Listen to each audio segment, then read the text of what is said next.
So tonight I am here to introduce our speaker, Avi Melamed, who is a geopolitical expert on the Middle East, an intelligence analyst, founder of Inside the Middle East Intelligence Perspectives, which is an apolitical, non-partisan educational nonprofit institute.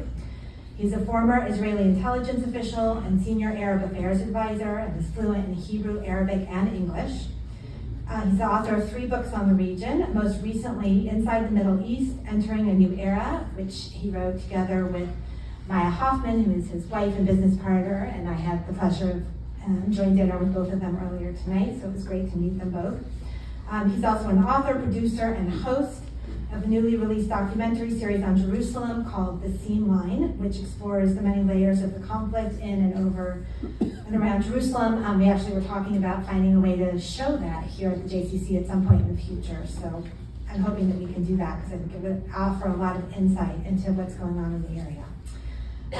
Avi is also a frequent commentator on international media platforms, including many, but among them BBC, CNN, Fox, I-24 News, Sky News, and many more, and has been featured in ABC, AP, Bloomberg, Financial Times, The Hill, NBC, Reuters, The Wall Street Journal, and serves as a permanent contributor to USA Today. And quickly, before I turn over the microphone to Avi, I started reading his latest book, Inside the Middle East, earlier today, and I enjoyed in his preface, there was one line I just wanted to share with you before I turn him over, and he says, in the preface to the book, my bio lists my background: counterterrorism professional, intelligence official, Middle East expert, policy advisor, senior official on Arab affairs, social entrepreneur, etc. But to me, the most important title I have is as an educator. And I know he's done a huge amount of work on our college campuses, with young people, with adults across the country and the world, helping to bring some sanity to what is a difficult region to understand, and I think we're very lucky to have him here. So please help me welcome him tonight.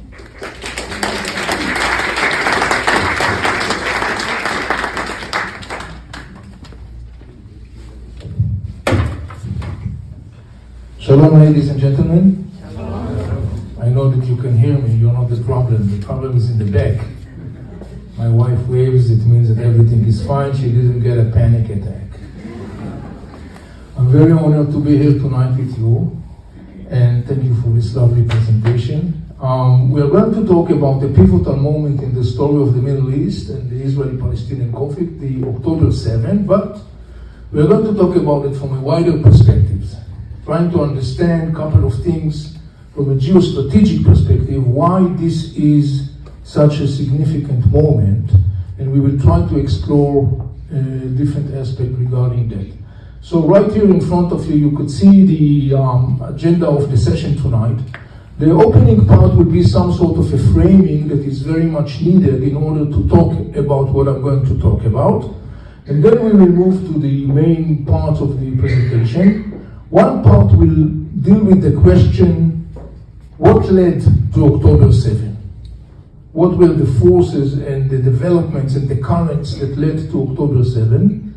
The second part will be to explore what happened since October 7 and why. Why did we see the expansion of the conflict into arenas that seemingly have nothing to do with that?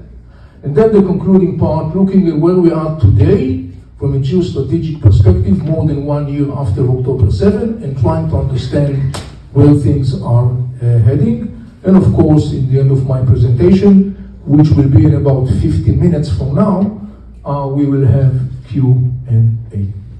So I'm going to start with some very general framing. You see the map that basically presents a couple of territories, I would say. You see the Star of David that represents the state of Israel. To the right-hand side, you see Jordan, Arab state that borders Israel from the east. You see this area that is titled Fatah, Palestinian Territory, or Palestinian Authority. This is an area that has different names. It's known by the name of the West Bank, the Palestinian territories, the occupied territories, Judea and Samaria. It depends how you want to call it. The reason it's kind of like titled the Fatah Palestinian Authority is because today, about 50% of the West Bank is ruled by the Palestinian Authority. This is an entity that was established formally following the Israeli PLO, Palestine Liberation Organization agreement from 1993 that is known by the name of the Oslo Accords. This is an agreement that was basically laying the roadmap towards two-state solution. Fatah is the major spine of the Palestinian Authority, and as I said before, the Palestinian Authority today rules about 50% of the West Bank and about 90% of the Palestinians who live in the West Bank, around 1.7 million Palestinians. The rest, 50% of the West Bank, is ruled by Israel, and under Israel's rule over that part of the West Bank, which is not annexed to the state of Israel, it's ruled by a civil administration and military governments. Under Israel's rule in that part of the West Bank, there are some 500,000 Israelis who live in communities, rather also known by the name of settlements, in the West Bank, and next to them a population of some 250,000 Palestinians that live under Israel's rules in the 50% of the West Bank. To the left-hand side in the bottom, you can see Gaza Strip. Gaza Strip is a small area, it's a small strip, it's about 8 by 20 miles, populated, roughly speaking, by some 2 million Palestinians, maybe less. There are different numbers. I'm using that number because it's the common one. And you could see this logo right here representing Hamas, a Palestinian Islamic movement that was born in Gaza Strip in 1987, and later on we will shortly elaborate about Hamas as well. So let's look at some contemporary milestones in the story of Gaza Strip. Between 1948 and 1967, Gaza Strip was ruled by Egypt, but it was not annexed to Egypt. Following the 6 Days War, Israel occupied Gaza Strip and Israel ruled Gaza Strip until 2005. During that period of time, Israeli governments established in Gaza Strip communities or settlements, if you wish, 21 settlements with a population of some 10,000 Israelis who lived in Gaza Strip. They were secured by the Israeli Defense Forces in Gaza Strip. In 2005, Israeli government passed a law that is called disengagement, and based upon that law, Israel pulled out from Gaza Strip, totally evacuating all the settlements. All the settlers that lived in Gaza Strip were relocated inside Israel. The IDF, the Israeli Defense Forces, left Gaza Strip, and Israel handed control over Gaza Strip to the hands of the Palestinian Authority. The rule of the Palestinian Authority in Gaza Strip didn't last long, because a year and a half later, in the summer of 2007, Hamas, an Islamic Palestinian movement that was established in Gaza in 1987, Hamas conducted a military coup in Gaza Strip, violently terminating the rule of the Palestinian Authority, and since 2007, Hamas has been ruling Gaza Strip. October 7, I'm sure that you are all familiar with the events of that terrible day. Hamas and Islamic Jihad conducted a sudden attack on the state of Israel, attacking Israeli communities in proximity to Gaza Strip. As of now, there are 100 Israeli hostages that are still in captivity in Gaza Strip. In the years since October 7, and we will elaborate on that later on, we saw how this conflict has expanded to different arenas, including arenas that are very remote, like Iraq and Yemen, Iran, Hezbollah in Lebanon. We will understand during this session tonight how and why those arenas are involved in what happened following October 7. The most recent update in the context of the war is the Israeli-Hezbollah ceasefire that was achieved recently in Lebanon. This is kind of like currently quite fragile ceasefire, but still holding on at least for this moment. So now let us move and start talking about what led to October 7. But before that, with your permission, I want to do some very short framing because it's essential to understand what I'm going to explain. You cannot understand the Middle East without understanding some of the major power struggles that shape the Middle East to its core through the history. One is the power struggle within Islam. Islam is the major religion of most people in the Middle East. Islam emerged in the Middle East in the 7th century, in the Arab Peninsula, and very quickly became a conquering empire known by the name of Caliphate. Very quickly there has been a growing power struggle within Islam regarding the question who is entitled to lead this caliphate. This power struggle resulted in two major camps in Islam. Majority of the Muslims are known by the name of Sunnis. They are about 84%. The Sunnis argue that leading the caliphate in the Muslim world should be done by a person that will be elected to that position based upon his skills and capacities. The other camp, which is the minority known as Shirat Ali, the political faction of Ali, or in short, Shia. The Shiites, about 14% of the Muslims today, the Shiites argue that leading of the Muslim world should be done only by a male descendant of the fourth king, the fourth caliph of the Muslim empire, Ali bin Abi Talib, who was the son-in-law and cousin of Prophet Muhammad, the founder of Islam. Ali was assassinated in the middle of the 7th century. The Shiites, the major branch of the Shiites, known as the 12ish, believes that since Ali there has been line of 12 spiritual leaders, all of them are male descendant of Ali, and they believe that each and every one of them has been connected to a divine source of knowledge. Therefore, they are immune from mistakes and they have to be blindly obeyed. The Shiites call those people, those figures, Imam, which means a spiritual leader. By the way, the Shiites believe that the last one of them disappeared in the 9th century as a little boy, but they believe he is not dead. They believe he is alive and waiting outside of time and history to be summoned up to come and to lead mankind to salvation. He is rather known by the name of Al-Mahdi, which means the Messiah, if you want. He is known also by the name of the Imam al-Ghaib, which means the anticipated or the absent Imam. He is also known in Arabic by the name of Sahib al-Zaman, which means the master of time. Remember this figure of Imam, shortly we'll understand why is it relevant.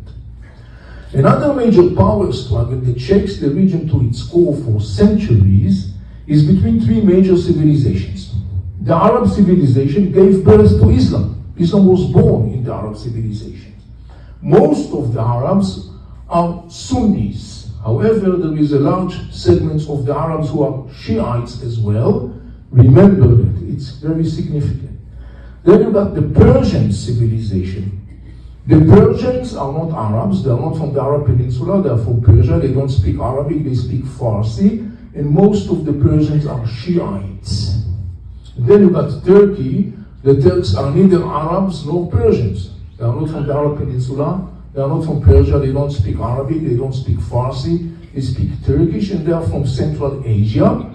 Most of the Turks are Sunnis. So you got three major civilizations: Turkish, predominantly Sunni; Arab, predominantly Sunni, but with a large Shiite segment; and Persian, predominantly Shiite as well.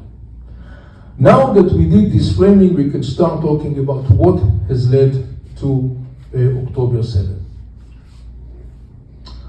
October 7 is actually the outcome of a confluence of three major ideologies, radical ideologies, that gained momentum in the Middle East as of the last third of the 20th century.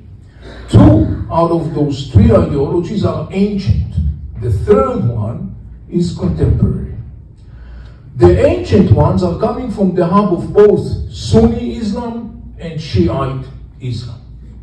The common denominator of the Sunni ideology and the Shiite ideology is that they are both envisioning a global entity that is an Islamic one, where you do not have an independent statehood. In the Sunni model, this vision is known as the caliphate model. In the Shiite vision, it is known by the name of the imamate, named after the term that I explained before, the imam.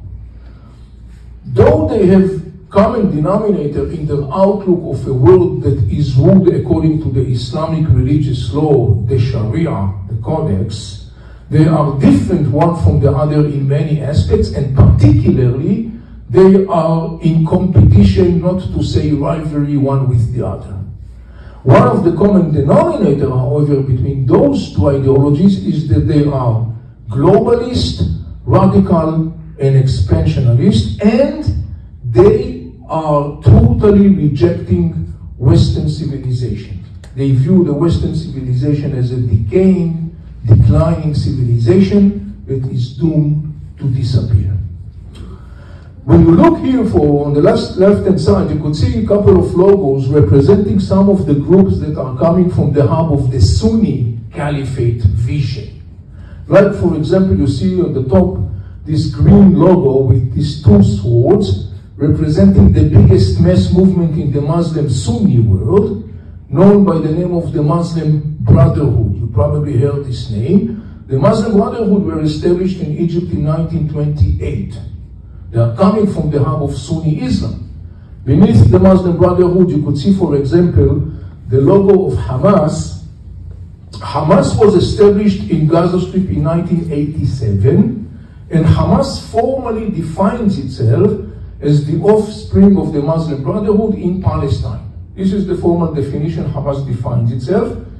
The word Hamas, by the way, means a religious enthusiasm, and it's also the initials, I will say it in Arabic and I will translate, of Harakat al-Muqawama al-Islamiyya, the Islamic resistance movement. I want you to remember this term resistance. Shortly we will understand why it's significant. Beneath Hamas you see this black flag that you may recognize. This is another organization called ISIS. ISIS is also coming from the hub of Sunni Caliphate vision. Beneath ISIS you see another logo. This is yet another Palestinian Islamic organization that is called Islamic Jihad in Palestine. And there are many more other organizations that are coming from the hub of the Sunni Caliphate model. If you look to the right hand side, looking at the Shiite imamate model, you see a couple of the organizations that are coming from that hub. Like, for example, you see the yellow logo on top. This is the logo of Hezbollah. You probably heard this name. The Hezbollah, two words in Arabic, which means the party of God. This is one of the major organizations that is coming from the hub of this Shiite imamate vision. Beneath the Hezbollah, you see another yellow sign, a logo. This is the logo of a congregation of Iraqi Shiite militias, known by the name of the Popular Mobilization Units, PMU, or in Arabic, Al-Hashd al-Sha'bi. Beneath them, you see this white script representing an interesting military power in the region, coming also from the hub of the Shiite imamate. This is a military power that is called Ansar Allah, the disciples of Allah, and this is the military wing of an entity that you probably heard about for the last year called Houthis, the Houthi in Yemen. The Houthi in Yemen are a congregation of Shiite tribes in Yemen, from the northern part of Yemen. They are about 35% of the Yemenite population, and Ansar Allah is the military wing of the Houthis. Beneath them you see the logo of the Islamic Revolutionary Guards, the major spine of the Mullah regime in Tehran, and beneath that another Iraqi Shiite group that is called Harakat al-Nujaba, the movement of the noble ones. So these are a couple of examples of the groups coming from both Shiite imamate camp as well as Sunni Caliphate camp. But then there is another ideology. Remember I said there are three ideologies, and the third one is a contemporary one. This is an ideology that appeared in the Middle East in the middle of the 20th century, and it's known by the name of the resistance and defiance. In Arabic, al-Muqawama wal-Mumana, Similar to the Sunni Caliphate model and the Shiite Imamate model, the resistance also vows a non-compromising animosity towards the West, Western civilizations and Western values. It views the West as a declining and decaying force, and it vows to eliminate the presence of the Western civilization in the Muslim and the Arab world. One other thing that it also vows is to eliminate the state of Israel under the banner of liberating Palestine. These are the three ideologies, and in the last third of the 20th century, they are gaining momentum across the Middle East.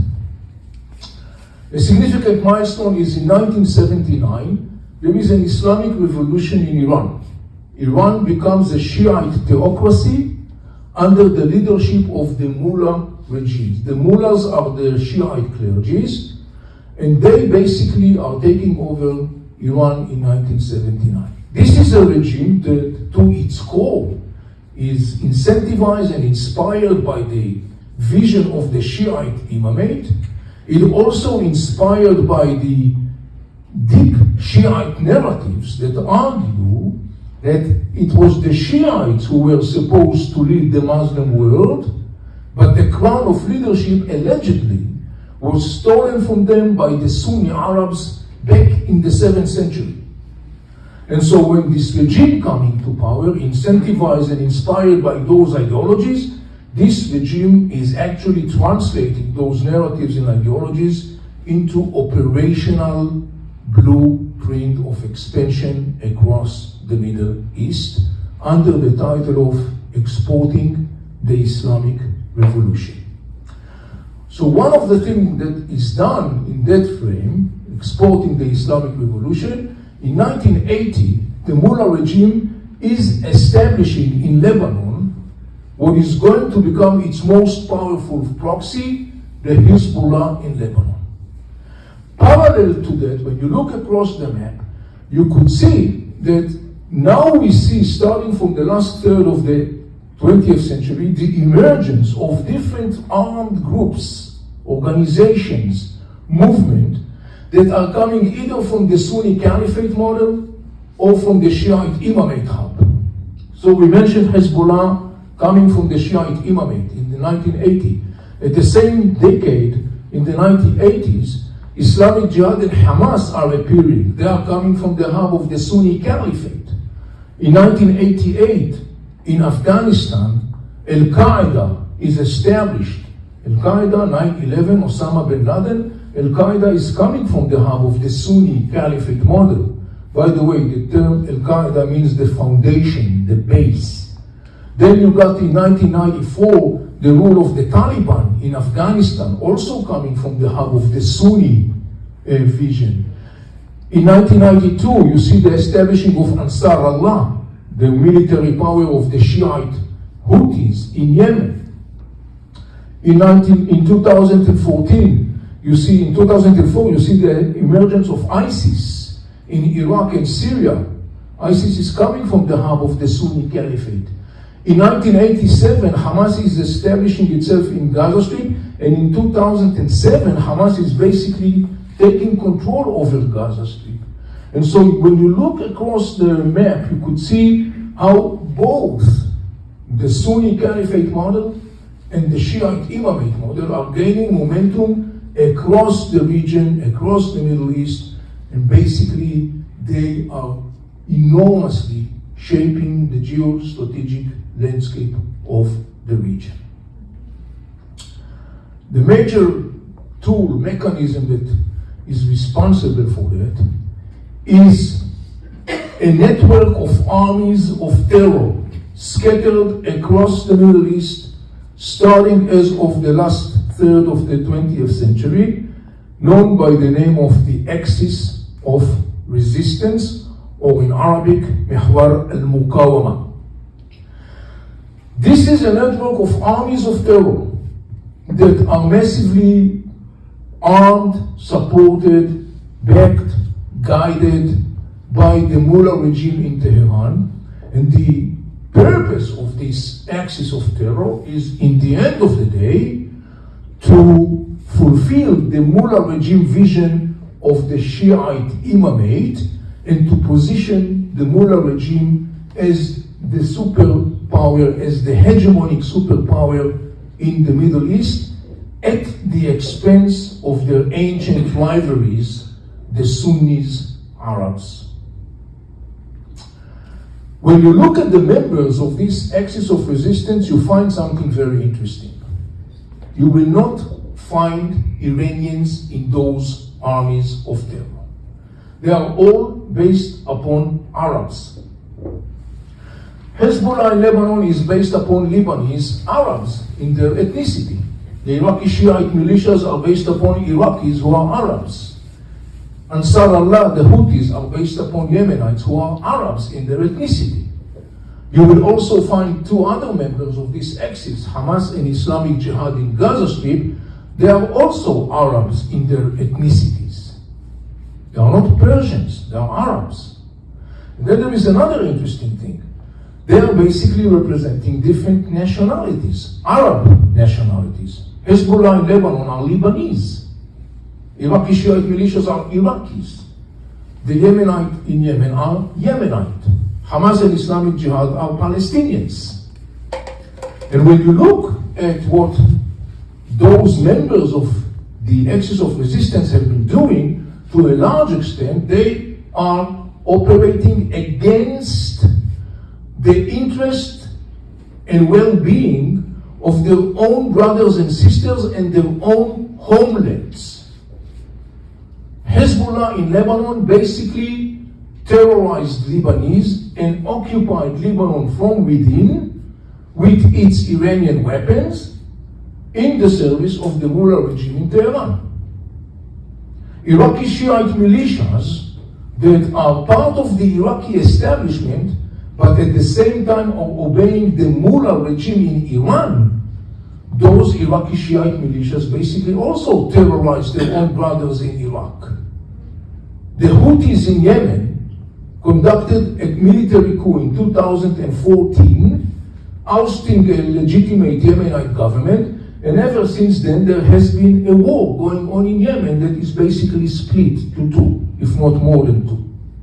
In Gaza Strip, Hamas and Islamic Jihad, particularly following 2007 when Hamas took over Gaza Strip, basically dragged their own brothers and sisters in Gaza to a repeating military rounds with Israel, resulting havoc and death and destruction. So this is a very interesting phenomenon when you see local factors that are acting against their own brothers and sisters, literally speaking. And they are doing that in the service of a foreign entity, in our case, the Mullah regime in Iran. What is the explanation for that interesting phenomenon? Well, the explanation is that, at least when you are talking about the Shiite members of this axis, the explanation is that they are saying, for us, the most significant component of identity is not the fact that we are Arabs, or the fact that we are Lebanese, or Iraqis, or Yemenites. No. For us, the most significant component of identity is the fact that we are Shiites. And we view the Mullah regime in Tehran as our highest source of authority. But then there is another interesting phenomenon. When you look at Gaza Strip, we mentioned Hamas and Islamic Jihad. Hamas and Islamic Jihad are not Shiites. They are Sunnis. The Palestinians are not Shiites. They are Sunnis. So you may wonder what brings Hamas and Islamic Jihad that are coming from the hub of the Sunni Caliphate model. What brings them to be a significant member in an axis that they are acting against their own brothers and sisters at the service of the Mullah Shiite regime in Tehran? The answer for that is that they all share the concept of the resistance, namely the elimination of the state of Israel under the banner of liberating Palestine. The issue issue of liberating Palestine is a very present discussion topic in the emotional, political, cultural, emotional discussion in the Muslim and in the Arab world. And the axis of resistance very effectively monetize that slogan in order to basically entrench itself deep in the heart of Arab states. By marketing to the Arab nations the slogan, we, the axis of resistance under the leadership of Iran, we will liberate Palestine. We will bring Israel to an end. In the many posters and other means of propaganda published by this axis, I chose to show you this one because it's very interesting for a couple of reasons. I don't know if you could recognize, but if you look at this poster, you see in the middle a very famous location, site. This is a very known architecture building, beautiful one, that is known by the name, it has different names, known in English by the name of the Dome of the Rock. In Arabic it's known as Qubat al-Sakhra, in Hebrew it's called Kipat al-Sela. It's located in a compound in the old city in Jerusalem, a compound that is known by the name of the Temple Mount compound, Har HaBayit, or in Arabic, Al-Haram al-Sharif. This compound, Al-Haram al-Sharif, also rather referred to in Arabic as Al-Aqsa. And this is the third holiest site of the Muslims. Muslims have three holy sites. Two of them are in Saudi Arabia, Mecca and Medina. They are under the custodian of the Saudis. And the third one is in Jerusalem, but it's under Israel's rules since 1967. One of the major slogans that the axis of resistance have been constantly marketing was Sanusalli bil-Quds, meaning we will pray in Jerusalem, meaning the Muslims will be praying in Jerusalem, in Al-Quds, but obviously not under Israel's rule. Once Israel is going to be eliminated, they could freely pray in Al-Aqsa compound. You see the militants that are heading towards the Temple Mount compound or towards the Qubat al-Sakhra, the Dome of the Rock. You see the flags, the Iraqi and Yemenite and Palestinians and Syrian and Iranian and Lebanese, and they are all heading towards the Temple Mount compound, towards the Qubat al-Sakhra, the Dome of the Rock. And if you could see on both sides, there are huge waves on both sides. The reason I show you this is because Hamas titled October 7 attack on Israel in the name in Arabic Tawfan al-Aqsa, which means the flood of Al-Aqsa. So you see here this narrative that is kind of like resonant in this poster that you see in front of you. But when you look at the impact of the axis of resistance across the Middle East, starting as of the last third of the 20th century and up to our times, you basically see that this is what the axis of resistance has inflicted upon the nations in the Middle East. Destruction in Syria, in Yemen, in Lebanon, in Iraq. Lebanon is crumbling. Yemen is torn apart. Syria is ruined. Iraq is torn apart. In Gaza Strip, as an outcome of the repeating military rounds with Israel. This is the outcome of the axis of resistance, and if you want to illustrate it on a map, that map gives you the figures so you can understand the scale of the devastation and destruction the axis of resistance has inflicted across the Middle East for the last 40 years and so. It's interesting, by the way, to notice that in some Western circles following October 7, the story of resistance, the axis of resistance, is being romanticized. It sounds very romantic, the resistance. There is nothing romantic about the resistance. It has inflicted an enormous destruction, death across the Middle East. It is therefore no wonder that at some point the Arab world started to internalize and realize that actually this whole story of the axis of resistance that will allegedly liberate Palestine, this is actually a Trojan horse. When you look at this, one of many posters or cartoons published in the Arab world, this one reflects very clearly that notion. You see the horse, the wooden horse, and the rider says Iran. You see the arrow says in Arabic Al-Quds. This is the Arabic name of Jerusalem. The arrow is pointing at Quds. The horse, of course, represents the axis of resistance under the Iranian leadership. And allegedly, this horse is going to Jerusalem, to Al-Quds, to liberate Al-Quds. This horse is going nowhere. What this horse is doing is to crush Arab state, Iraq, Lebanon, Yemen, Syria. This is what the axis of resistance has inflicted upon the Arab world. A very significant component in this whole structure of the axis of resistance is known by the name of the Ring of Fire. This is the blueprint for the elimination of the state of Israel. The guiding concept is that when the time comes, those militias, Hamas, Islamic Jihad, Hezbollah, Iraqi Shiite militias, Ansar Allah in Yemen, under the guidance of the Mullah regime, they will join hands together and they will attack Israel at once from all directions, pouring down hundreds of thousands of missiles and rockets on Israel, and dozens of thousands of militants will storm Israel from all directions, and that will be the end of the state of Israel. There is something very significant to understand about this Ring of Fire. This is a long-term strategy. It's not something that was born overnight.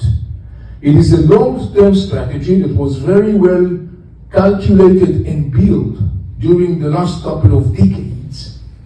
And in that context, Hamas and Islamic Jihad are key components. Why are Hamas and Islamic Jihad are key components? It has to do to the nature of the relationship between Hamas and Islamic Jihad, the Sunnis, and the Mullah regime, the Shiites. Remember that we asked ourselves, what brings them together to the table? It's a marriage of convenience. For the Mullah regime, the escalation of the Israeli-Palestinian conflict is a strategic interest. Why?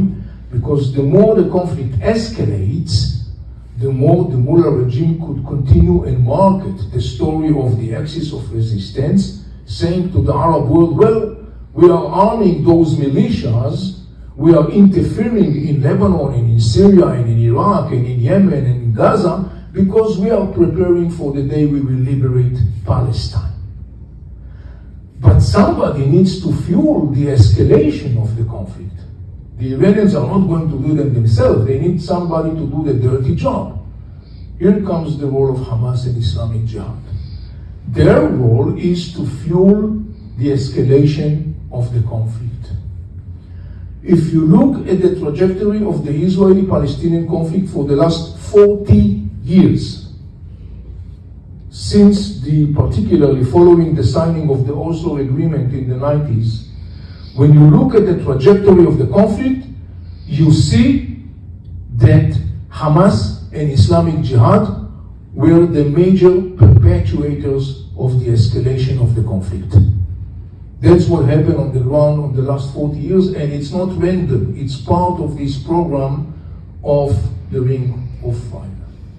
A very significant component in that is the concept that is known by the name of unifying of the arenas, or in Arabic, Wahdat al-Sahat, meaning this is the day of unifying of the arenas, the day where all the militias are joining as one and eliminate the state of Israel.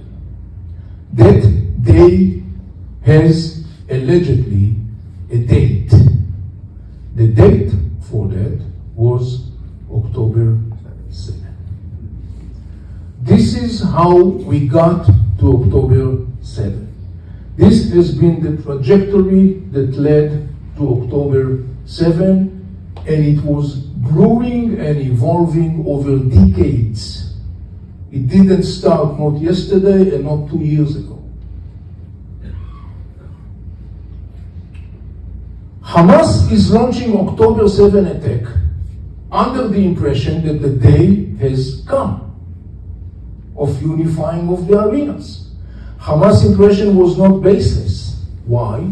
Because in the months before October 7, there were meetings of Hamas colleagues to the axis of resistance.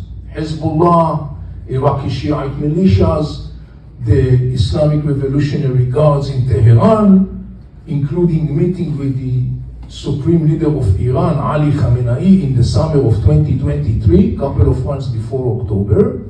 And what Hamas hear from his colleagues is they are saying to Hamas in Arabic, they are saying, "Ihna jahizun," which means we are willing, ready, and able. So Hamas is launching October 7 attack under the impression that the day of unifying of the arenas has come.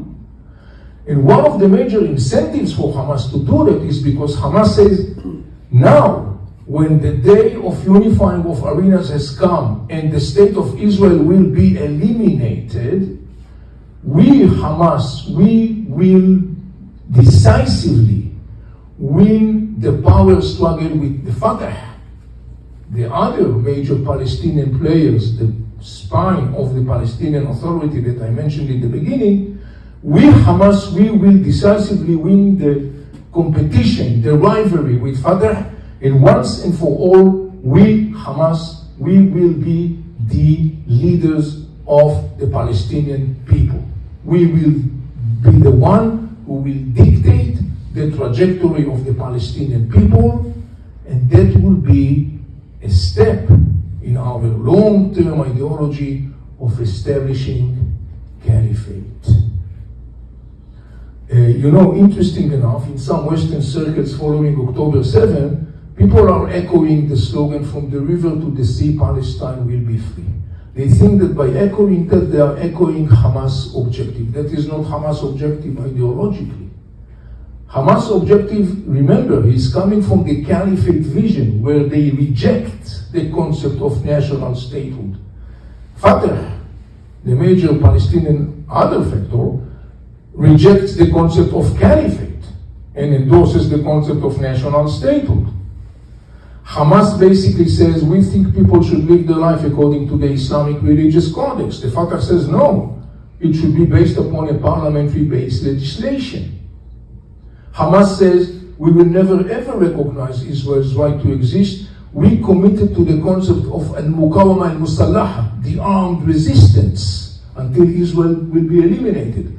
The Fatah says, we don't stand for the concept of the armed resistance because it basically led us to a dead-end street. We are standing for the al-muqawama al-silmiya, the non-violent resistance. So right there you see that there are major differences between these two major Palestinian organizations, and the competition and rivalry between the two intensified following 2007 when Hamas crushed the rule of the Palestinian Authority in Gaza Strip violently, and ever since then, all the attempts of the Muslim leaders and Arab leaders to reconcile the sides, all those attempts failed.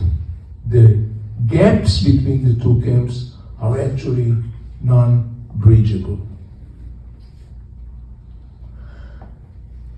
In the Arab world, there is an interesting phenomenon that is kind of like absent from the Western discussion.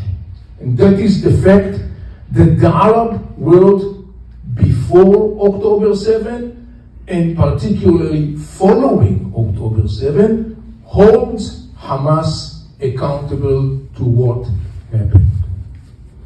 The Arab world says to Hamas, the criticism in the Arab world on Hamas centers around two major issues. The Arab world says to Hamas, look, you took control over Gaza Strip in 2007, terminating the rule of your brothers, the Palestinian Authority.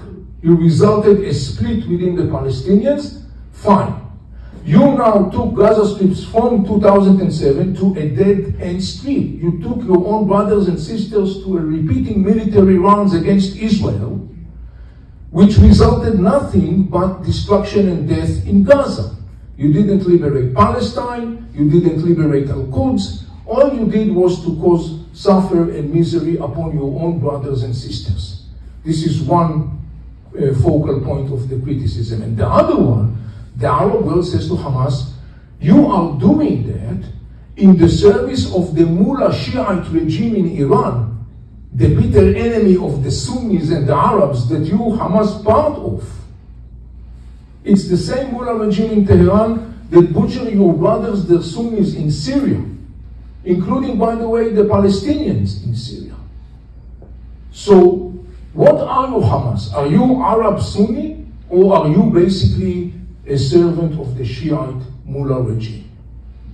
That criticism, as you can understand, boosted following October 7, particularly against the background that it was very clearly, became clear to the Arab world that what Hamas did in October 7 was to inflict an enormous destruction upon his brothers and sisters in Gaza Strip. And at the same time, was basically deceived by his own bodies to the axis of the resistance. Because Hamas is launching October 7 attack, but the other militias didn't join fully to the war, particularly Hezbollah. Hamas basically turned to their colleagues and say, where are you? The day of unifying of arenas has come. We launched the attack. Where are you? They didn't join in. Not fully as Hamas was thinking it's going to be. And so in the Arab world, there is an enormous criticism about that. This is an interesting cartoon that was published towards the end of October 23, almost a year ago, more than a year ago. And it was published in a very significant Saudi-owned media. It's called the Sharq al-Awsat, which means the Middle East. The cartoonist here is very well known. His name is Amjad Rasmi. And you see there are two parts of this cartoon. You see the figure standing represents the Mullah regime in Tehran. And you see on the left-hand side there are two figures, black and white. The black has a yellow bandana representing Hezbollah. The white has a green bandana representing Hamas. They are ready to be launched to the fight. You see the arrow pointing at Israel. And then you move to part 2. And you see that the Mullah regime gives the sign.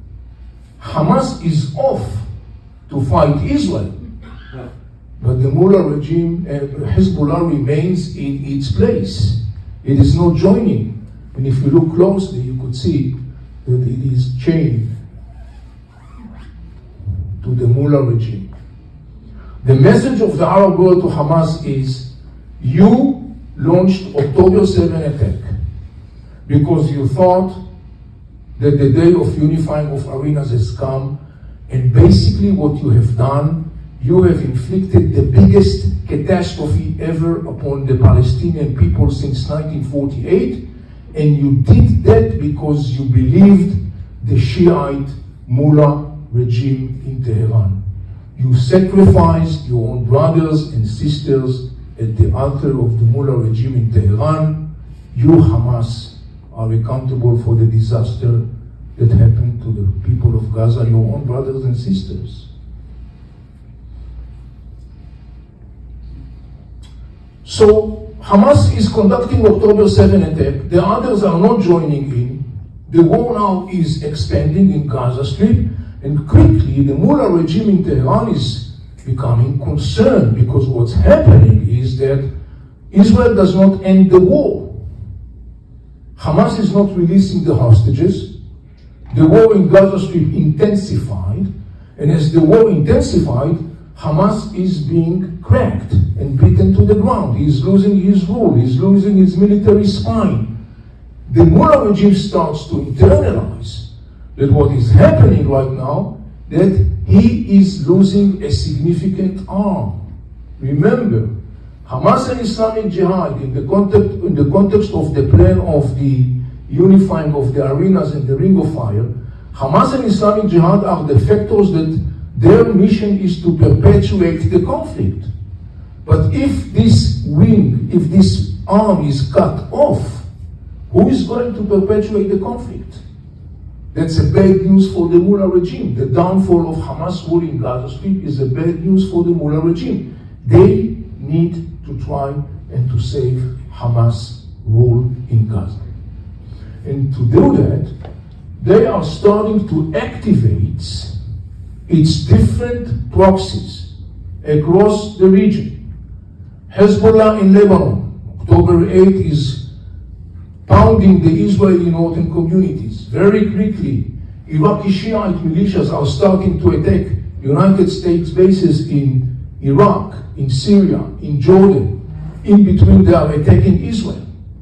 Houthis in Yemen are starting to attack also Israel, and particularly, they are starting to attack maritime trade in the Red Sea and the Bab el-Mandab Strait right here, which is one of the most significant strategic locations in the world, connecting the Indian Ocean, the Red Sea, leading to the eastern basin of the Mediterranean and Europe. The purpose of this coordinated, orchestrated, integrated attacks is, in the end of the day, to put pressure on the United States, on the international community, to put pressure on Israel to stop the war in Gaza. But that's not happening. In fact, what happened is that we reach points of major escalation to the point the world is deeply concerned with the scenario of a whole-out war across the Middle East. You may remember April 13, Iran is attacking Israel for the first time from Iran. It was intercepted by a US-led American coalition. The world was now looking to see what would be Israel's response. Israel's response was kind of like symbolic, sort of speaking. And then you got another milestone. The Houthis are sending drones to Tel Aviv, killing one person. Israel response, this time the response is not symbolic. Israel is actually significantly damaged Hudaydah port. This is the major pipeline of the Houthis in Yemen, 1,600 miles away from Israel. And then you got the story of the attack on the beepers, the cold beepers of Hezbollah in Lebanon, basically neutralizing thousands of Hezbollah's militants. In parallel to that, Israel is eliminating the whole leadership of Hezbollah, the military and the political, including Hassan Nasrallah, the leader of the Hezbollah. In parallel to that, Israel is eliminating most of the leaders of Hamas as well. So the world is looking at these whole milestones and say, we are heading to a major whole-out war. In the end of September, Israel starts ground operation in South Lebanon to eradicate the military infrastructure of the Hezbollah in south part of Lebanon. October 1st, the second Iranian attack on Israel, 180 ballistic missiles. At this point, the world is basically saying, that's it. We are for sure now going to see an Israeli strike on the Iranian nuclear facilities, on the Iranian oil facilities, and that means a huge war across the Middle East, where there is a significant Israeli response this time, but not addressing the nuclear facilities or the oil facilities, not less important, addressing and damaging significantly Iran's anti-aerial defense system. So you see that there is a process of escalation leading to those milestones where the world is kind of like looking to see what's going to happen.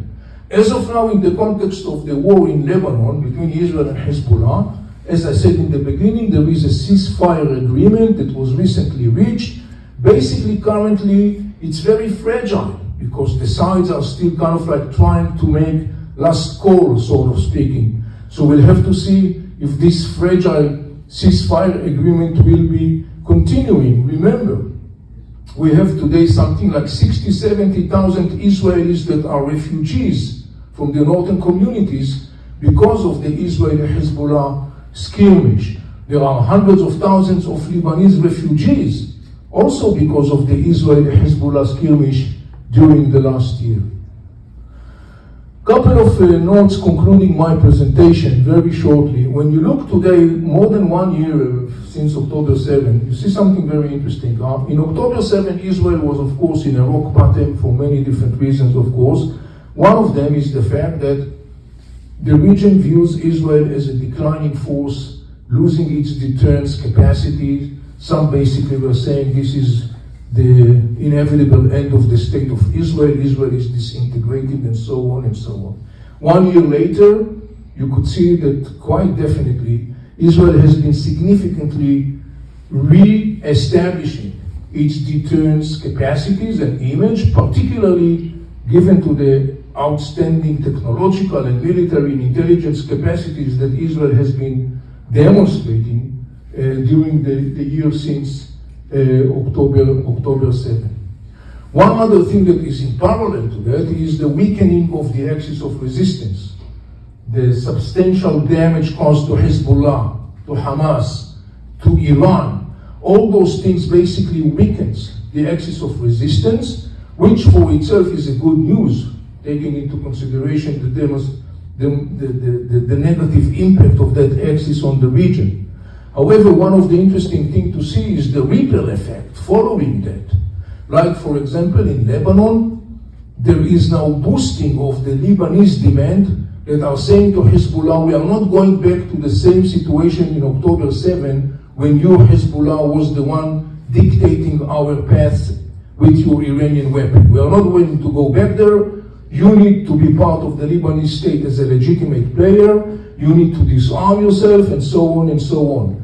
On the one hand, it's a very significant positive, potentially, development. They are basically saying, the Lebanese, we want to restore our kidnapped sovereignty that was kidnapped by Hezbollah.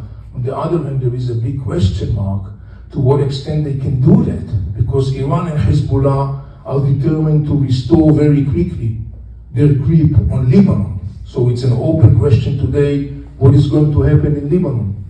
Another significant ripple effect that is happening right now in Syria, the reignition of the war in Syria, a massive offensive of the Syrian rebels in the northern part of Syria, that basically right now is resulting in enormous aftershock waves. One of the major reasons for this offensive in this timing is the weakening of the axis of resistance, because Iran has been establishing a significant presence in Syria. During the war in Syria, Iran, together with Russia, basically saved Assad rule. But now when Iran is significantly weakened, and particularly given the fact that its most significant proxy, the Hezbollah, that was very proactively involved in the war in Syria and was a very significant player in saving Assad rule, now the Hezbollah is significantly beaten. Now the ability of the Iranians to support Assad is much more difficult. So we see here an interesting ripple effect that basically results in, among other reasons, to this major offensive of rebels that we see in the northern part of Syria. In Iraq, we see something similar in the sense that now there is refueling of the power struggle between Iraqi Shiites nationalists who wants to preserve Iraq's independence and keep Iran out of Iraq, and between the Iraqi Shiite militias that I mentioned before that are basically prioritizing Iran's interest over Iraq's interests. One other thing that will be very interesting to see, what will be the ramification in the context of a possible Israeli-Saudi rapprochement. Roughly speaking, I would say that the weakening of the axis of resistance gives more space and maneuvering capacity to stabilizing forces in the region that are looking for stabilizing the situation. And major Arab states are involved, and on top of them, of course, Saudi Arabia. That could be potentially one of the outcome of this ripple effect that we are talking about following October 7. And one last thing in the context of the Western discussion in October 7 and post-October 7. I gave a couple of examples that actually manifest a very deep misunderstanding or inability to really understand what's going on in the region as it's been reflected within some Western circles. And in that regard, I need to point out two interesting things. When you look at the trajectory of the Israeli-Palestinian conflict in the last 40 years, as I said before, you see it has been enormously escalating. Dozens of thousands of Israelis and Palestinians were killed in the escalating Israeli-Palestinian conflict. In 1987, the first Palestinian Intifada used to be known by the name of the Stones Intifada. Today we are dealing with rockets and missiles and cyber attacks and tunnels, and you just name it.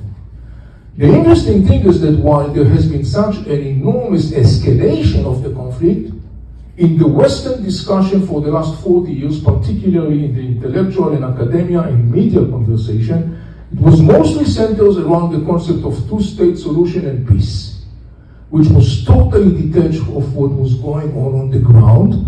And this detachment, I think, could be explained in a couple of reasons, like, for example, the fact that when you look at the discussion in those Western circles, what you see is that what was emphasized in the discussion is the narratives of the sides. The Palestinian narratives that talk about settlements and expansion of settlements and genocide and occupation and justice and injustice and so on and so on. The Israeli narratives that says the Palestinians doesn't really want peace, they have rejected everything that they will offer, you have nobody to talk, Hamas is a terror organization. The narratives became the center of the discussion in the Western circles. The issue is that the narratives have been viewed as if they are the root cause for the escalation. But they are not the root cause for the escalation. The root cause for the escalation is the picture that we saw today, showing you these big powers, these huge currents, some of them historic, some of them contemporary, that resulted in this trajectory leading to October 7. And another reason for this failure of reading the story of what's going on is unfortunately has to do with the fact that the educational discussion to a large extent has been flattened.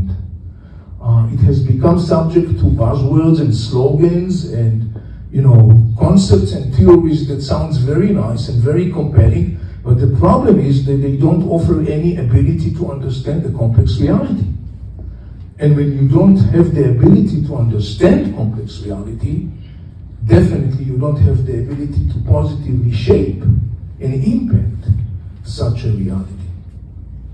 Therefore, this is the guiding logo of theme of our work, basically saying, in the end of the day, if you want to understand Israel, if you want to understand the story of the Israeli-Palestinian conflict, you need to understand the Middle East. Because in the end of the day, these are the major factors and figures that are providing the information, the understanding that is so crucial. What we need is actually to restore the building blocks of education. Context and nuance and critical thinking and understanding who is involved and why. What comes first, what comes second, what is action and reaction, cause and outcomes. All those things that unfortunately has been pushed to the side in the last generation at the altar of a flat discussion, suffocated with buzzwords and slogans and concepts and theories, as I mentioned before. The issue is that if you compromise the level of education, you are not only compromise the ability to understand the complex reality, let alone to impact positively such reality, you are basically also resulting in a situation where the building blocks of a functioning society are pushed aside. And when they are pushed aside, what you got is polarization. And this is something that I believe we are all familiar with. At this point, ladies and gentlemen, I'm concluding my presentation and opening this session to your questions. With your permission, I will just say that question is a short sentence that ends with a question mark.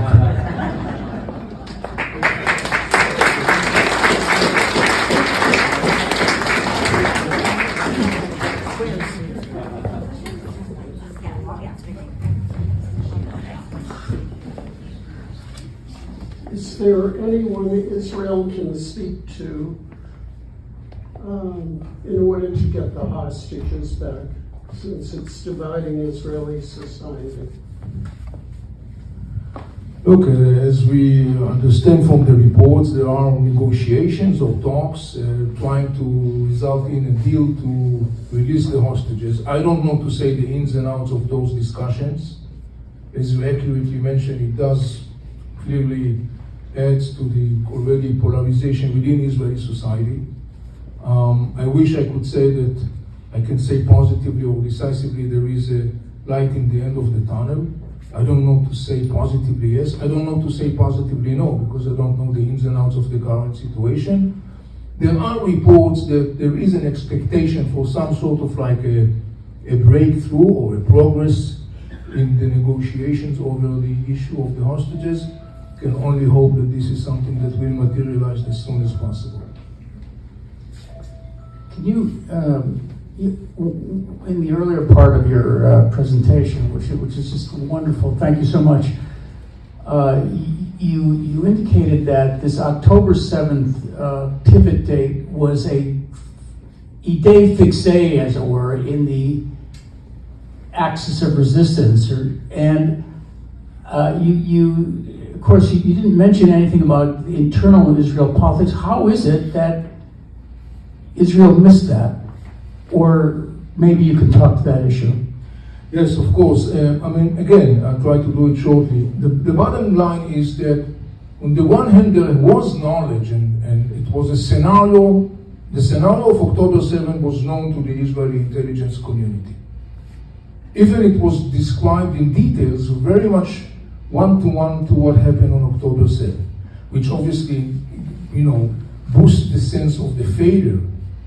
The issue is that in the end of the day, from an intelligence perspective, in the end of the day, you are supposed to come to the policy makers and the policy and the decision makers and say, look, this is the picture on the ground, these are the different scenarios, these are the different potential possibilities, and we need to prioritize. What do you think is more likely to take place? What do you think is less likely to take place? Because the meaning of that is resources and means that Israel and the Israeli policy makers and decision makers have to allocate according to the recommendation presented by the Israeli intelligence community. The opposite example that I can give you is in the context of Israel and Hezbollah. Following 2006 war with Hezbollah, there was a clear understanding in Israel there is an enormous need to put an enormous intelligence effort in understanding Hezbollah, decoding Hezbollah, infiltrating to Hezbollah, and all those things. Accordingly, an enormous resources were allocated to that purpose, and they bear fruits, as we saw during the war between Israel and the Hezbollah. So it gives you an opposite example of the story of Hamas. The guiding concept was, in the end of the day, that Hamas established itself a kingdom, a caliphate, an emirate in Gaza Strip. Hamas wants to keep its rule. Hamas wants to maintain quiet in Gaza Strip. There has been some unquiet and unrest in Gaza Strip. So the guiding concept within Israeli intelligence officials and therefore Israeli policy making was and decision maker was that Hamas is not heading to something like that. It was wrong. Thank you very much for very, very, very informative talk. Do you think that it's likely that the Assad regime will collapse in Syria? And if so, who is likely to take over and how will that impact the Middle East? Yes, that's a good question. I'm sure that currently many intelligence agencies in the world are very much busy with this question. At this point, the picture, as I see it on the ground, there is a significant momentum of the rebels. Assad regime is definitely in a difficult situation. It is further emphasized due to the fact that its allies, Iran, Russia, the Hezbollah, as I mentioned before, are weakened. Russia is engaged in the war in Ukraine. Iran and Hezbollah, we talked about what happened to them during this war. So that basically further, makes the dire situation of Assad more dire, so to speak. But just at the same, we should remind ourselves that when the war in Syria started in 2011, the expectations and the estimations were that Assad war is going down with a couple of weeks. It didn't happen. So I would say that at this point, the picture is still not clear. I would say that one thing is for sure, is that potentially this dramatic development in Syria already is resulting some ripple effects, and the more the momentum will continue, if it will continue, leading, if in the end, to the downfall of Assad regime, that at this point is a question mark. Obviously, we are looking at a very, very dramatic, pivotal moment, and I think that that development in Syria very well dialogue with what we have been talking here tonight, when we basically talked about how these many layers of this very complex region are intertwined and interacting and impacting one the other.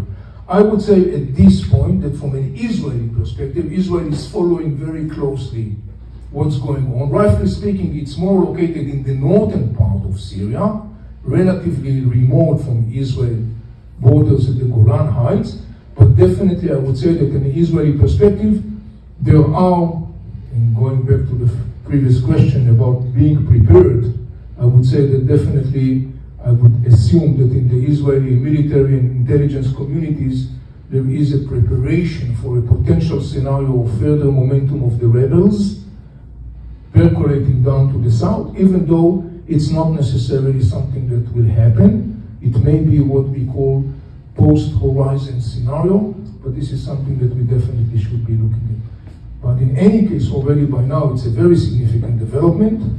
The more it will continue, if it will continue and get momentum, the bigger ripple effect is.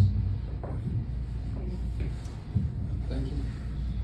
I had a two-part question, part of the answer to which you already gave, but it seemed to me that Israel's failure to see Hezbollah's, Hamas's attack last October was an incredible intelligence failure on Israel's part, probably the worst since maybe 1973.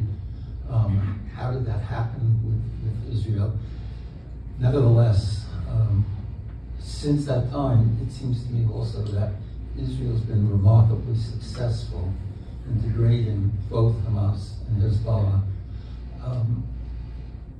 In addition, Israel's latest attack on Iran is, I think, has been more successful than is generally acknowledged. And Iran is in a position of relative helplessness right now. Why isn't this a great time for Israel, and possibly with the assistance of the United States, particularly since Donald Trump will assume the presidency shortly? Wouldn't this be a great time for Israel to decisively attack Iran's nuclear facilities, Bashir, Isfahan, Natanz, the others? Israel might even get some assistance from Saudi Arabia in that respect, or at least no active opposition. Well, I'm not a military expert, but to the best of my understanding, based upon analysis of military experts, I think there is a common assumption that Israel doesn't really have the military capacities to eliminate itself the Iranian nuclear facilities. This is a task that basically is appointed upon the United States of America. That's one element. The other element is that Israel actually says, look, the Iranian nuclear issue is not only a threat to Israel, it's a global threat, and therefore it should be addressed by the world decisively. I think that the rhetoric coming from Israel threatening to move and act independently if there is no decisive move by the international community to stop Iran nuclear program, I think that to a large extent it's more of a rhetoric, because again, as I said, to the best of my understanding, based upon military analysis, Israel doesn't really have the ability to do that. I don't think that, by the way, Trump administration will also is in favor. I don't think that he's in favor of military action. I think, however, it's likely that Trump will toughen these sanctions on the Mullah regime, taking advantage of the weakness of the Mullah regime right now. And that maybe will be something that in the end of the day will be more productive, sort of speaking, in comparison to a military move.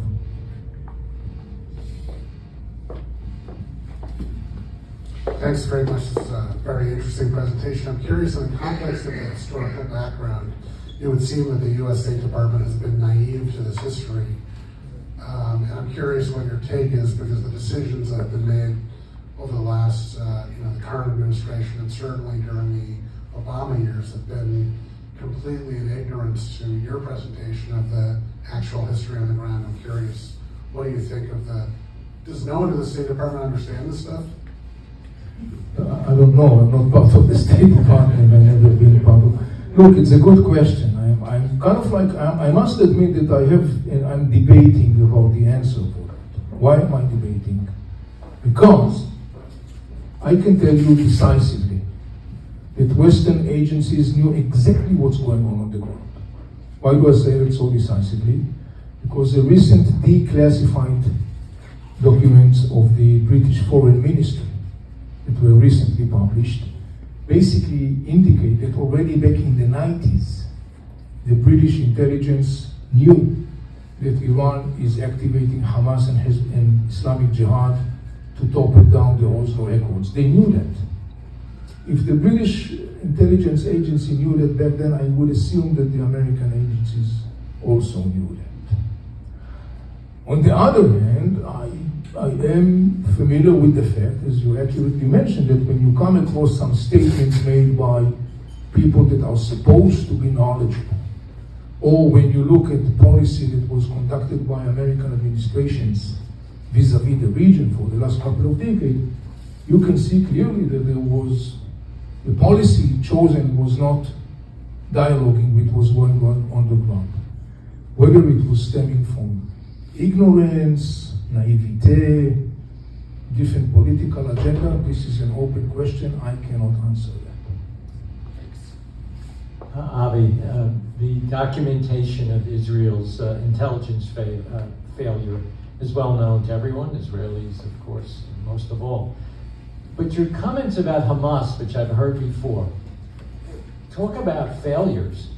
Hamas thought that through Iran, that this was the day of unification and they were all going to attack Israel. I mean, what were they thinking? It didn't happen. They had those meetings, you said, a month or two before. Why didn't it happen? And now we have found in Lebanon that Hezbollah had underground tunnels and they were pretty well prepared to jump in. What did Hamas miss? The current explanation, which I think needs to be further explored, but in the absence of another explanation, I think that that's the explanation for the time being that I can provide, is that Hamas basically did not share with Hezbollah the exact timing of the attack.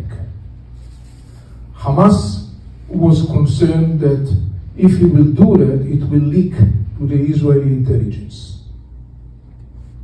And so Hamas apparently said, we know that the Hezbollah is ready, willing, and able. You talked about the huge military infrastructure that Hezbollah was preparing. And we, Hamas, in the modus operandi of the attack, we prefer to keep it very close to our chest until the last moment. In the last moment, we will basically reveal the cards, we will share with Hezbollah, and we know that Hezbollah is already, roughly speaking, prepared. All it has to do is basically to move from a switch to readiness to action. And apparently, to the best of my knowledge, Hamas actually notified Hezbollah something like half an hour before the attack. Now, it seems that the first hours following the attack, there was inclarity. Apparently, Hezbollah as well didn't know what was exactly going on. And those were very critical hours, where basically the result of that was that Hezbollah did not fully join in. An interesting, the first month after October 7, the Hezbollah's leader Hassan Nasrallah was totally silent. Hezbollah attacked Israel on October 8. Nasrallah said, we are doing that until there will be a ceasefire in Gaza Strip, and then he shut up. And he disappeared for a month, and this is a guy that likes to talk. He disappeared for a month, and everyone was looking to see finally when Hezbollah comes out, what's going to happen? Is Hezbollah going to join in? Is not going to join in? But it was very clear already that he's not joining in. So a month later, Hezbollah is now appearing in the first public appearance since October 7. And obviously, I was on the line with all the big news media outlets, on the one hand holding the phone, and the other hand they're waiting to eagerly hear what Hezbollah, what Nasrallah says in Arabic, because they don't speak Arabic, they're British or the American. And the thing that immediately captured my attention was that whenever Nasrallah was making speeches, there was some kind of like a poster or something behind him. Each time was different. And this time when he was talking, it was interesting because it was basically citing a phrase from the Quran, referring to an interesting term in Arabic, which can be translated to something like, you have been making a big mistake, now you have to pay for it.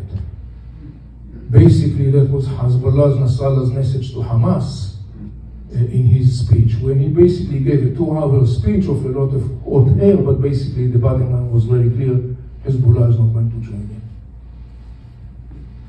We have time for a few more questions. There's one back here. Thank you very much. Great presentation. My question is, does Turkey play any part in all that situation with, I know that the stopping the trades and on and on and on? Well, definitely. Particularly right now in the context of what's going on in Syria. Turkey is the major power beyond this reignition of the war in Syria. The major rebels bodies, the HTS, the Hayat Tahrir al-Sham, and the Free Syrian Army, the FSA, that are basically leading this operation right now, they are basically supported by Turks. To be more accurate, the FSA is a totally Turkish proxy. HTS is a little bit more complicated. The relationship between that organization, which is a major one, and the Turks is very complicated, but there is also an aspect of cooperation.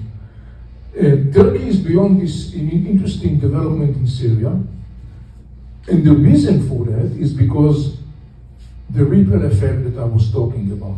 Meaning, Turkey has two major issues that bothers Turkey in the context of Syria. One is the issue of the Syrian refugees. There are some 3 million Syrian refugees in Turkey. That brings a lot of tension within the Turkish political and economic system. And the other thing is the story of the Kurdish autonomy in the northeast part of Syria that Turkey views as a threat. The Turks have been trying, particularly in the last year, Erdogan was trying to romanticize, to kind of like romance Assad, basically trying to engage in a diplomatic discourse to find solutions to those two issues. Assad was playing the game, hard, cold, basically not leading anywhere. And apparently, Erdogan came to the conclusion that now is the right time to do the continuation of diplomacy. They said that war is actually the continuation of diplomacy in different ways. And this is exactly what he is doing. He's initiating that move, I think, under the objective of forcing Assad to come back with Iran and Russia, because it's very significant for Turkey, to basically ensure the interest of Turkey when it comes at least to the issue of the Syrian refugees. The problem is that the odds of success are very slim. So what we see right now is that a military initiative backed by Turkey, initiated by Turkey, in order to achieve some specific goals, not necessarily to topple down Assad regime, but what we see right now is sort of like a momentum that kind of like reminds a tiger that is spiraling out of control and nobody can ride this tire, including Turkey. Turkey plays a very significant role in many aspects of the Middle East. This is one example as of now. I could give another example, of course, also in the context of the Israeli-Palestinian conflict. To a large extent, when we are talking about Turkey, we are talking about Erdogan, the president of Turkey, who has significantly changed Turkey for the last couple of decades. He is in power. And Erdogan is a very shrewd, cynical politician. Today he kisses and hugs you, tomorrow morning he kicks you out. It all depends what's the interest are. But Turkey is a very different, of course, significant player in the region.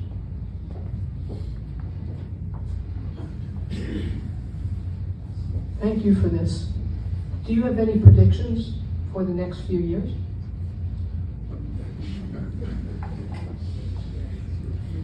Well, I guess my hair will become whiter unless I. Prediction for the next few years. Well, it's an interesting question. I'll tell you why. Because in my work, I'm always providing predictions. The reason I'm doing that is because it's the only way that I can evaluate whether my reading of the reality is accurate or inaccurate. I can't find shelter beyond concepts. I must put my understanding and knowledge to the test of reality. Either I'm right or I'm wrong. So, I exercise what I preach. If you look, for example, in my article, in my books, including the recent one, it was published in 22. Almost every single thing that happens in the Middle East since the publishing of my books in 22 happened. And these are things that I was predicting, including the Israeli-Iranian collision. So in that sense, yes, I'm providing predictions. So regarding your question, I would say, I don't know to say prediction, but I can say what I think will be a couple of major things that will be very significant in shaping the trajectory ahead. One is in the context of the inner Palestinian discussion, and that will center around the issue of the resistance and the role of Hamas within the Palestinian society and political structure. Hamas is not going to disappear. But what we should follow is to see what is going to be the content and the direction of the now new Palestinian discussion following October 7.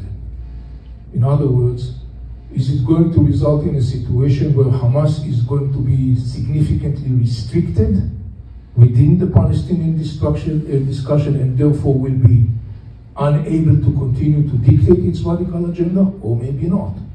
This is one thing that we have to follow very closely. Another thing that we have to follow very closely is in the context of the Israeli inner discussion.